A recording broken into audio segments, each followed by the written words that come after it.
जय जगन्नाथ सांग माने आज हूँ हिंगला जात्रा। तो आम आज स्थिर कि राति 2टार जाकि दर्शन करूँ कारण सकाल को बहुत भिड़ हो जाए।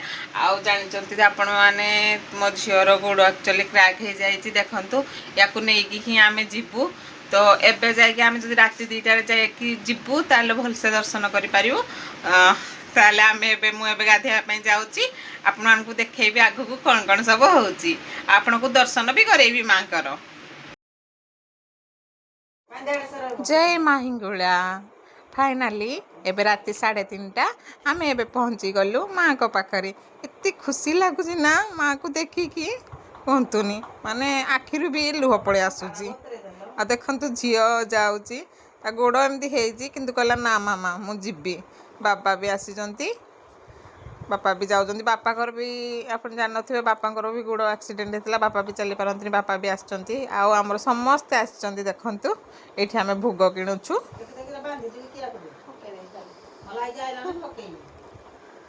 केते लोक माने राति भी देखु लोक माने बहुत लोक पलि आसी माँ को दर्शन करने ये बो झील ठिया होती। आमर ये देखु भोग किणवा भी चलती।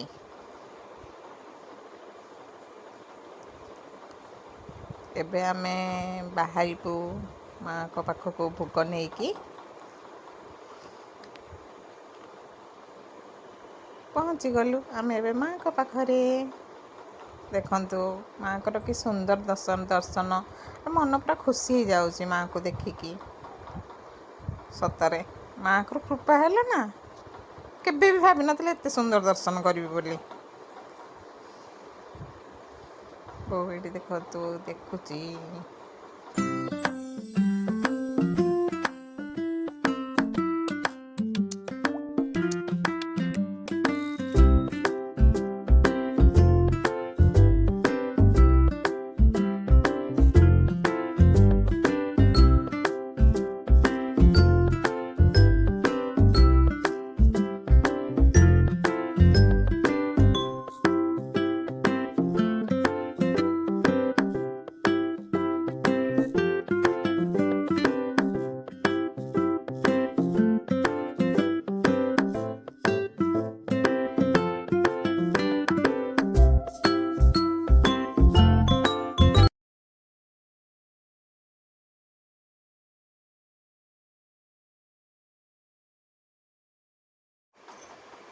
आम ए माँ को दर्शन सारिके आस पकेबे ना देखो ये केंती फोटो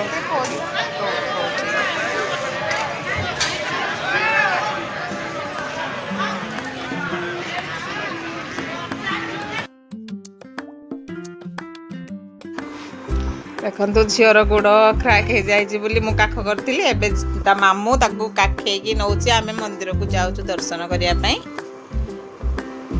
आपण मान तो जानते मामू मानकर ना भणजा भाणेजी बहुत प्रिय आउ झील तो भारी गेला आम घरे से मामू ताको टेकी टेकी नहीं कि जाऊँगी मंदिर आड़े। देखो ये सब खाए स्टल लगी सकाଳେ सब अन्न सब हम समस्ते लोक मैंने खाइबे। आम हिंगुला जात्रा को आसिले ना टंकाटे भी दरकार नहीं आपण आसबे माँ को दर्शन करेंगे आ पेट पूरा खाइबे आ जीवे घर को। सतरे आम हिंगुला माटी रे जन्म होगी निजको गर्व अनुभव करुचु। सतरे माँ को कृपा ना आम उपर सब बेले अच्छी माँ को देखिले सतरे आम जीवन धन्य। आम माँ को कूल आम ताको संतान होगी जन्म होचु माँ बिना ना आम किछि नुह। सतरे जय माँ हिंगुला जय माँ हिंगुला जय माँ हिंगुला।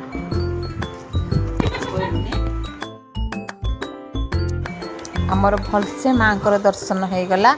एबे आमे घर को बाहरिलु देखु मामा भी एपटे अच्छी आम ए घर को बाहरबू।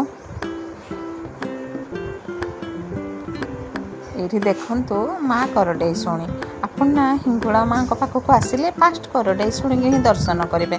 आम दर्शन कर दर्शन भलसे करदेलु। आबे बाहरी पड़िलु घर को।